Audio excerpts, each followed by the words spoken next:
Tu es designer graphique et tu maîtrises à la perfection Adobe Photoshop. Adobe Illustrator, tu l'utilises de temps en temps. Mais pour Adobe InDesign, c'est vraiment la galère. Cette vidéo, elle est faite pour toi.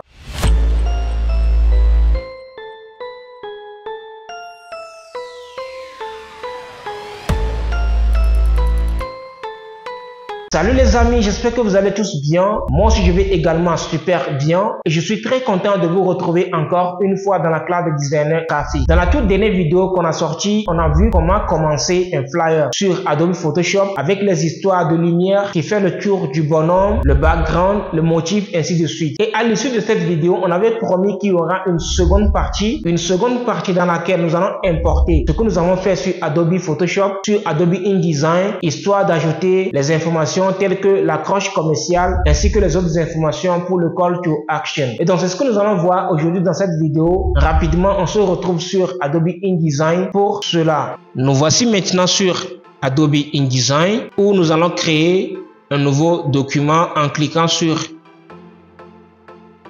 nouveau fichier. Au niveau de l'unité, nous allons mettre centimètres. Au niveau de la largeur, 15, la hauteur également 21. Maintenant, au niveau des pages, comme le flyer est juste en recto, donc nous allons laisser la page sur une. Vous voyez un peu. Au niveau de l'orientation, le flyer est également en portrait, donc pas besoin de mettre paysage. Vous voyez un peu. Maintenant, au niveau des marges, déjà nous avons ici 0,8 cm. C'est déjà bon comme marge. Au niveau des fonds perdus, 0,5 cm.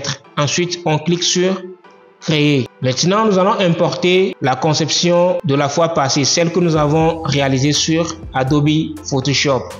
Donc, pour importer un fichier sur Adobe InDesign, soit vous partez dans le menu fichier. Ensuite, vous allez cliquer sur importer. Vous voyez un peu. Ou carrément, vous allez faire CTRL D ou commande D si vous êtes sur Mac. Vous voyez un peu. Donc, vous allez choisir ensuite le document dans lequel se trouve votre fichier.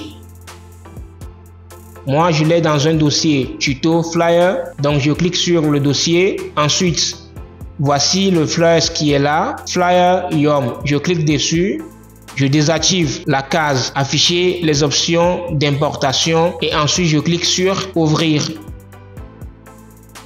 Ensuite, nous allons juste faire cliquer et glisser pour poser le fichier sur nos documents InDesign. Est-ce que vous voyez? Maintenant que c'est fait, par défaut, InDesign nous propose aperçu de qualité standard. Ceux qui n'ont jamais travaillé sur Adobe InDesign et que c'est la première fois, cela pourrait vous surprendre. Et vous allez même vous poser la question, mais pourquoi vous avez un truc pixelisé? Pourtant, ce que vous avez réalisé sur Adobe Photoshop est de top qualité. Maintenant, pourquoi ici j'ai cette qualité-là? C'est parce que par défaut, InDesign propose une qualité standard pour permettre à l'application de bien fonctionner, d'être plus rapide. Est-ce que vous voyez? Et donc pour corriger cela, vous allez partir dans le menu affichage.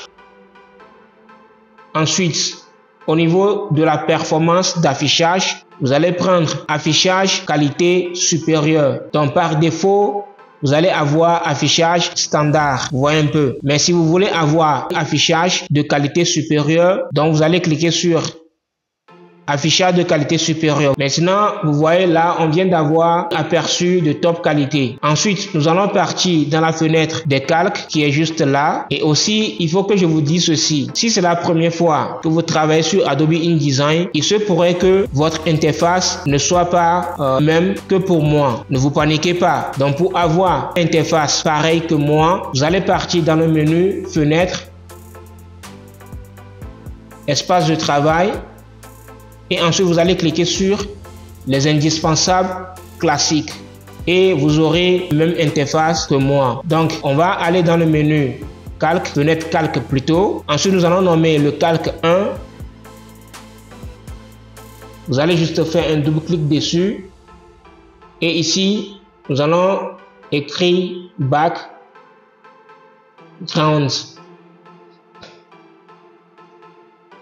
Ensuite, nous allons verrouiller le calque.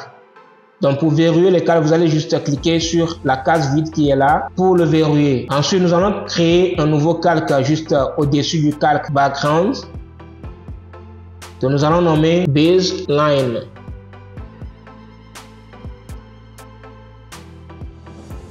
Donc sur le calque baseline, nous allons importer la baseline de notre flyers, le logo ainsi que le slogan. Donc vous connaissez déjà la commande, vous faites CTRL D ou commande D si vous êtes sur Mac.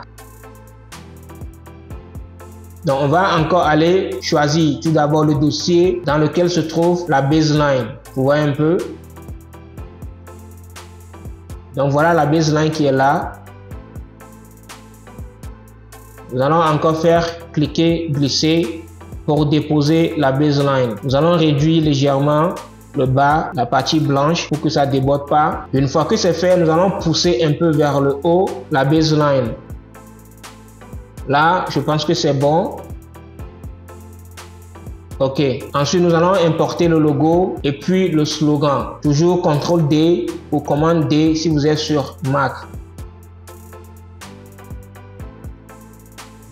Maintenant, cette fois-ci, nous allons activer la case afficher les options d'importation puisque dans le fichier logo Yum illimité, il y a d'autres pages. Vous voyez un peu, donc il faut que la sélection ou bien l'importation soit spécifique. Donc pour avoir exactement ce que nous voulons importer, vous allez devoir cocher la case afficher les options d'importation. Ensuite, ouvrir. Donc comme je le disais, il y a d'autres pages également. Vous voyez un peu, on a jusqu'à 3 pages. Alors que le logo se trouve sur la première page. Donc, on vient ici au niveau de option recadrer selon l'art. Si vous prenez cette option, vous allez juste importer que le logo. Vous voyez un peu. Mais si par exemple, vous choisissez cadre de sélection, calque visible seulement, vous voyez que les petits traits là de sélection qui apparaissent ici, ce sont élargi. Quand on a choisi l'option cadre de sélection calque visible seulement, vous voyez un peu. Mais si on prend par exemple art seulement, ça va juste sélectionner que le logo. Et si nous voulons importer toute la page sur laquelle se trouve le logo, donc vous allez venir ici et prendre support. Vous allez voir que maintenant ça a sélectionné toute la page sur laquelle se trouve le logo. Sauf que dans notre cas ici, c'est pas ce que nous voulons faire. Donc on retourne dans les options recadrer selon et nous allons prendre art. Ensuite, OK. Et nous allons encore faire cliquer glisser pour déposer le logo.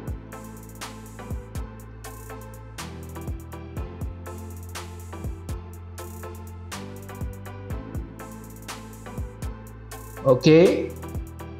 Ensuite, nous allons écrire le slogan. Donc, pour écrire le slogan, vous allez prendre l'outil test qui est là. Et vous allez créer une zone de test.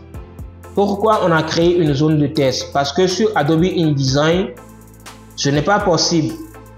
C'est-à-dire de prendre l'outil test, ensuite faire un simple clic comme ça et puis vous allez commencer par écrire. C'est pas possible. Vous allez toujours créer une zone de test avant de pouvoir écrire des tests sur Adobe InDesign. Vous voyez un peu. Alors que sur Adobe Photoshop, vous avez la possibilité de faire un simple clic et commencer par écrire ou soit créer une zone de test et écrire votre test. Pareil sur Adobe Illustrator. Vous voyez un peu. Donc on revient dans notre zone de test et nous allons écrire le slogan, le réseau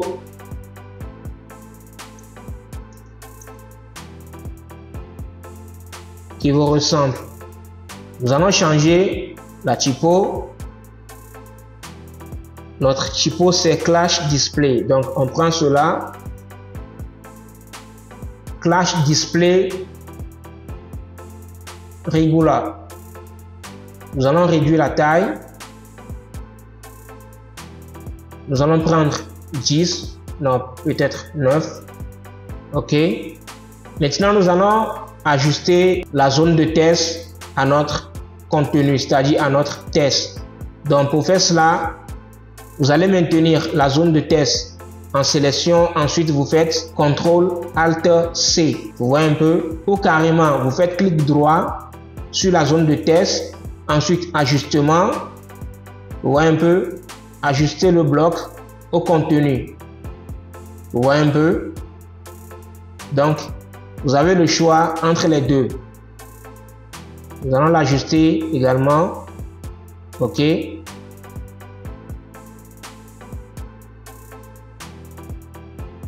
Nous allons ensuite créer un autre calque que nous allons nommer accroche. Et nous allons encore prendre l'outil test. On crée le bloc de test ou bien la zone de test. C'était quoi déjà? Yum Pocket. On change la typo. Clash. Display. Nous allons prendre semi-bold. Est-ce que vous voyez? Donc, nous allons définir la couleur de notre Yum Pocket.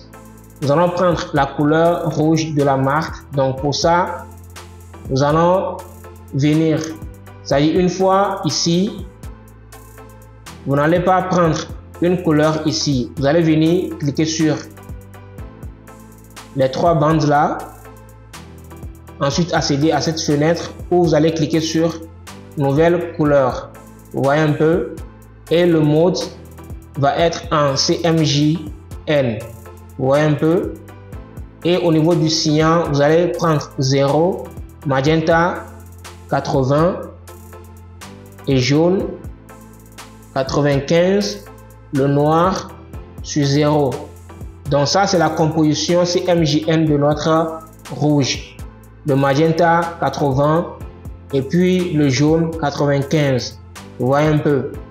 Ensuite, on clique sur créer ou ajouter la couleur, cette couleur rouge à notre palette de couleurs. Ajouter et terminer. Vous voyez un peu. Maintenant, si vous venez ici dans la palette des couleurs, vous verrez ça en bas. Vous voyez un peu, ça c'est notre couleur ça. Vous voyez un peu. Maintenant, nous allons ajouter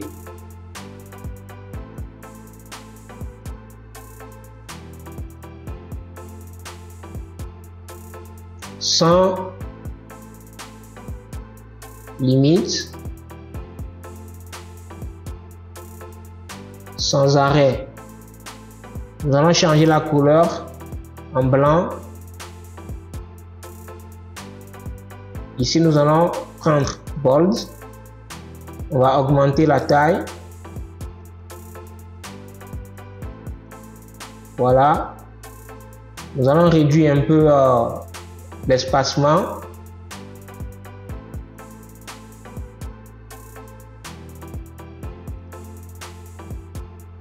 Ok, 30, c'est bon.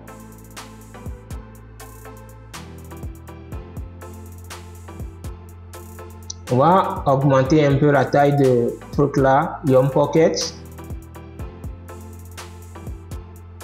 Maintenant, on prend les deux, c'est-à-dire Yum Pocket sans limite, sans arrêt, et on va les agrandir ensemble.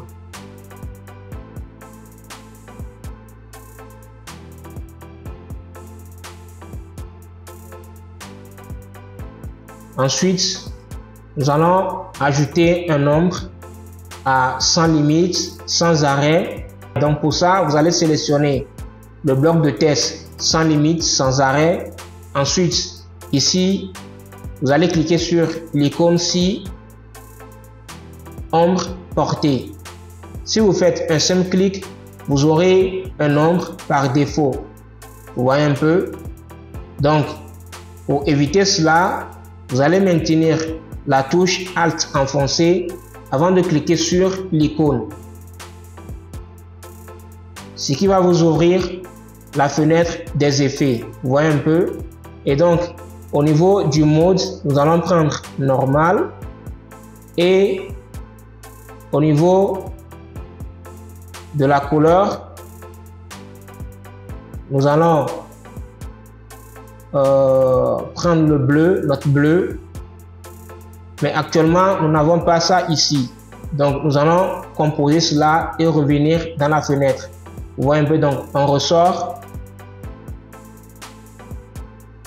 Nous allons prendre l'outil rectangle. Nous allons créer un petit rectangle. Ensuite, nous allons définir une couleur. Vous allez cliquer sur les trois bandes. Nouvelle couleur. Au niveau du cyan, nous allons prendre 100. Au niveau du magenta, nous allons prendre 50. Donc ça, c'est la composition CMJN de notre bleu. Est-ce que vous voyez? Ensuite, on clique sur Ajouter, Terminer. Et maintenant, si vous revenez sur la palette des couleurs, vous aurez également notre bleu ici. Vous voyez un peu? Donc, on retourne dans la fenêtre des effets. On maintient le bloc sans limite, sans arrêt en sélection. On maintient la touche Alt enfoncée. Ensuite, on clique sur l'icône ombre portée. Maintenant, ici, nous allons mettre le mode sur normal. L'opacité 100. Ensuite, nous allons prendre notre bleu. Vous voyez un peu? OK. Maintenant, au niveau de la taille, nous allons mettre ça sur 0. Au niveau du décalage, nous allons réduire un peu le décalage. Nous allons prendre 0,25. C'est trop, donc on va prendre 0,15.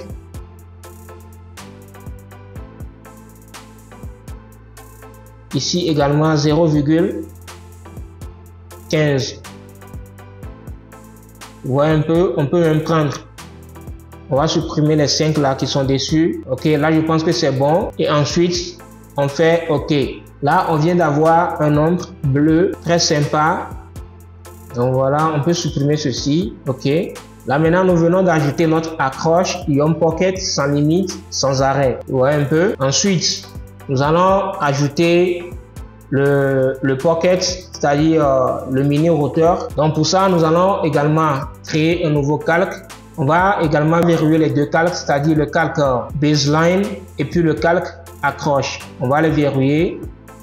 OK. Ensuite, on crée un nouveau calque au-dessus du calque accroche que nous allons nommer routeur. OK, donc CTRL D ou commande D.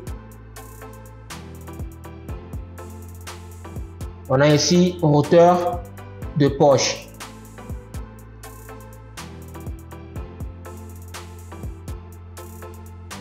Voilà.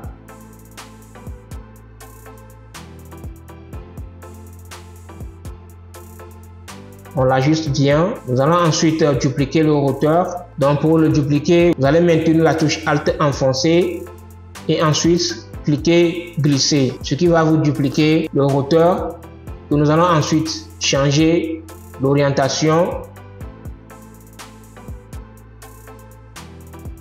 Ensuite, on le met ici. Bon, une fois que c'est bien ajusté, nous allons dégrader un peu, c'est-à-dire effacer un peu le bas pour que ça soit vraiment réaliste. Donc pour ça, nous allons prendre un outil dégradé de transparent. Attention, ici vous avez deux types de dégradé. Par exemple, cet outil-là, c'est le type de dégradé que vous allez utiliser si vous voulez dégrader, vous voulez avoir un fond dégradé. Vous voyez un peu. Si vous voulez dégrader une nuance en fait. Mais si vous voulez dégrader un objet, c'est-à-dire faire disparaître une partie d'un objet, c'est cet outil-là que vous allez utiliser. Vous voyez un peu. Donc vous cliquez dessus et ensuite vous venez sur votre objet.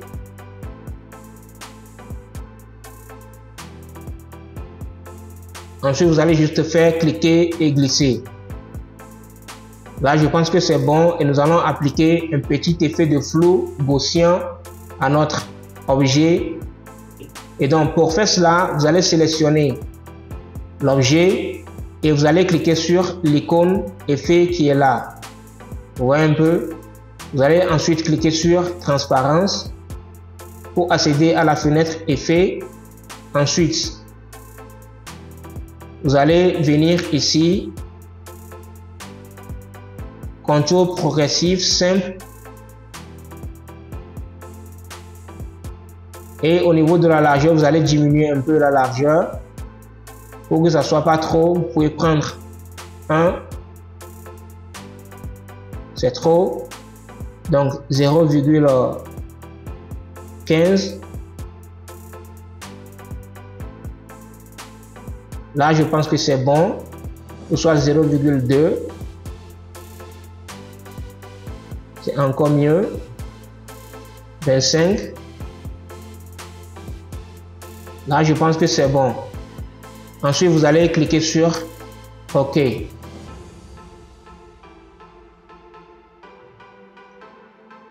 Vous voyez un peu?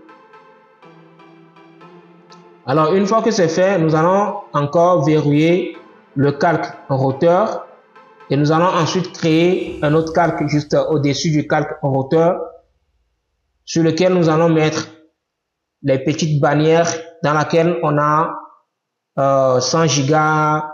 Donc, on va le nommer info. Ensuite, nous allons importer la bannière. CTRL D ou commande D.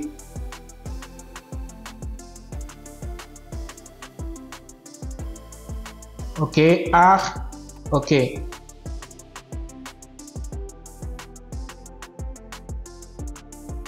OK.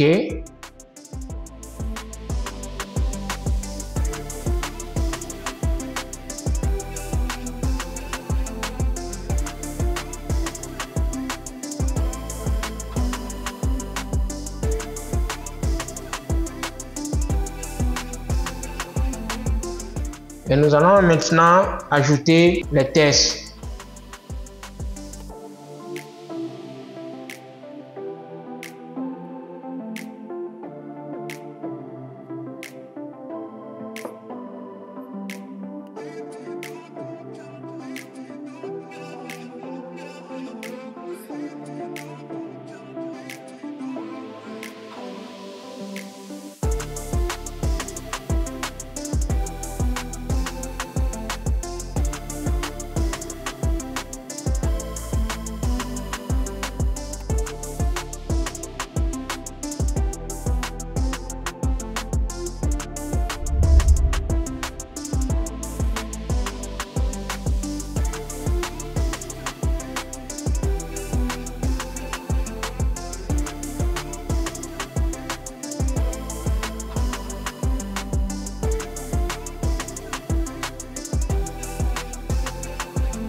Alors voilà, on vient de finir le Flyers.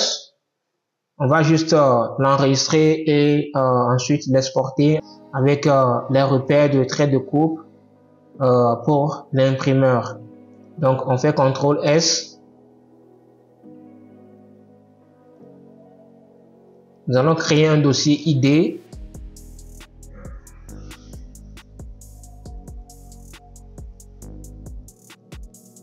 Flyers Young Pockets. Ensuite, pour exporter le fichier en PDF, vous allez partir dans le menu fichier, exporter, ou soit vous allez faire CTRL E. Ici, comme c'est un fichier qu'on va envoyer plutôt à l'impression, donc nous allons prendre ici Adobe PDF impression. OK. Au niveau des repères et fonds perdus, on vient dedans et nous allons cocher la case trait de coupe. Ici, nous allons cocher la case également, utiliser les paramètres de fonds perdus du document. Vous voyez un peu, et ensuite on clique sur exporter. Voilà, on vient d'exporter notre Flyers en format PDF avec les fonds perdus et les traits de coupe. Vous voyez, ce sont les traits de coupe qui sont là, comme cela. Vous voyez un peu. Nous voici maintenant arrivés à la fin de cette vidéo. J'espère que vous avez aimé et que vous avez appris de nouvelles choses. Surtout, pour ceux qui n'ont jamais travaillé sur Adobe InDesign et que c'est la première fois que vous travaillez sur cela, vous verrez que le logiciel n'est pas si compliqué à maîtriser. Et je peux vous l'assurer, si vous arrivez à maîtriser à la perfection Adobe InDesign, sur tous les projets d'édition que vous serez sollicité, vous allez vous en sortir très bien. Alors, dites-moi tout ce que vous en pensez dans les commentaires, vos avis, vos remarques, ainsi de suite. Et si vous souhaitez également qu'on fasse d'autres vidéos sur Adobe InDesign, faites-le moi savoir également dans les commentaires. Avec un grand plaisir, on fera cela pour vous. Et si c'est la première fois que vous découvrez la chaîne, n'oubliez pas de vous abonner et d'activer la cloche de notification pour ne louper aucune de nos prochaines sorties. Et surtout, laissez un gros pouce bleu, ça fait toujours un grand bien. D'ici là, portez-vous bien, on se dit à très bientôt.